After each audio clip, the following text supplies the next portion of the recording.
ओ धरती माता जी रखत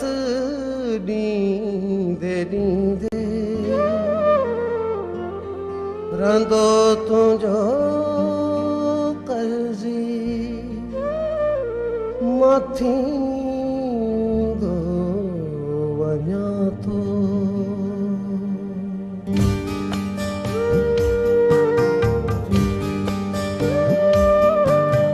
मुझे जिस्म वारे मिट्टीअ जे हिसे खे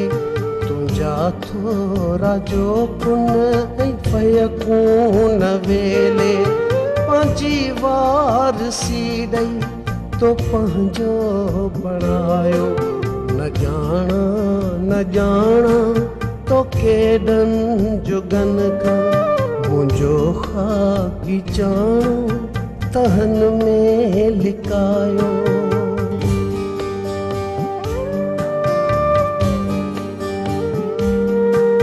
मुंहिंजी ॾात ऐं ज़ात जो तानी पेटो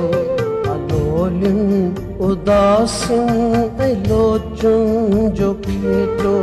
चिटियुनि चांडोकियुनि बाख बलबनि जूं जोतूं हयातीअ जे हुस्ना कीन वारियूं सोचूं विछोड़े जा नोहा वसुल जा जमाला गुलामीअ ग़रीबीअ जा पिटका बाजारा तासारनि चपन कान सिंधुअ जी धारा पेट लाइ संग कणकुनि जा ॿारा मुंहिंजे भाङे वारा बचाए रखिया सदियुनि खां तो मूं लाइ संभाले रखिया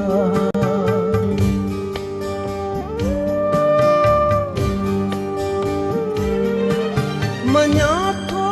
त तुंहिंजा अखुटूं थोरा मगर तुंहिंजो तंहिंखां उत्तम थोरो जो सदा सब्ज़ गोशे जी सुहिणीअ घिटीअ ते तुंहिंजी पाक पवित्रता वारीअ मिटीअ ते ओ धरती जेका सूंह सरती रहे थी सरती त मुंहिंजीअ सॼीअ शाइरीअ में सुंदरता जूं सहसी रंगीनियूं भरे थी विजुन जा वराकनि में गूंजूं गजे थी सिटुनि में सभीता जूं सुर्खियूं भरे थी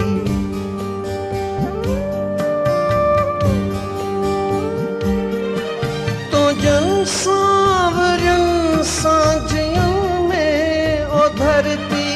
मिठियुनि चलियुनि मौसमुनि में ओ धरती भुगान सां पंहिंजे हसी बुत खे महटे सुगंधनि सां विंझी सुरहाणियूं सजाए भरते घाटा डिघावार छोड़ियो विंगस मिचे ते नवां वेस पहिरियो ककोरियल अंगन खे उजारियूं हले थी चुनीअ खे दंदनि में चके जो तके थी पटी हर पेरनि में जो पायल बधे थी ऐं तोते जॾहिं डेल वांगुर टिले थी तॾहिं मुंहिंजे अंदर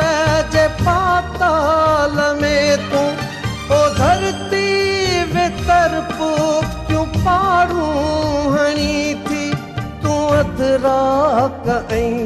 एहतरामनि जूं ज़्यादा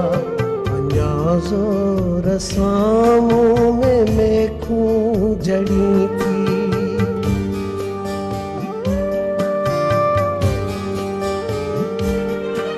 ते बाग़ी तसव्वुफ़ जा विरदई वज़ीफ़ा मिटीअ सां माण्हूअ जे सुबंध जा सिरिश्ता चुमिन चाह चुस्कियुनि गिराटियुनि जा कुश्ता निबातुनि पताशुनि कंढेरियुनि जा गुटका अनोखियुनि अदाउनि इशारनि जा चुटका ओ मुंहिंजी मिठी सिंध तूं थी पवीं थी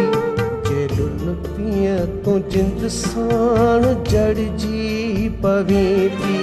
तूं एॾा जो तुसां आछूं अची थी पसाहनि सां गॾु प्यार पाबो हॾीं थी तॾहिं मां त पंहिंजी सॼी शाइरीअ में पंहिंजी आप बीतीअ वारी डायरीअ में ॻाईंदो वॼाईंदो लिखंदो वतां थो ओ धरती मां तुंहिंजी रखत ॾींदे ॾींदे रंदो तुंहिंजो कर्ज़ी मां थींदो वञा थो हा ओ धरती मां तुंहिंजी रखत ॾींदे ॾींदे रंदो तुंहिंजो कर्ज़ी मां थींदो वञा थो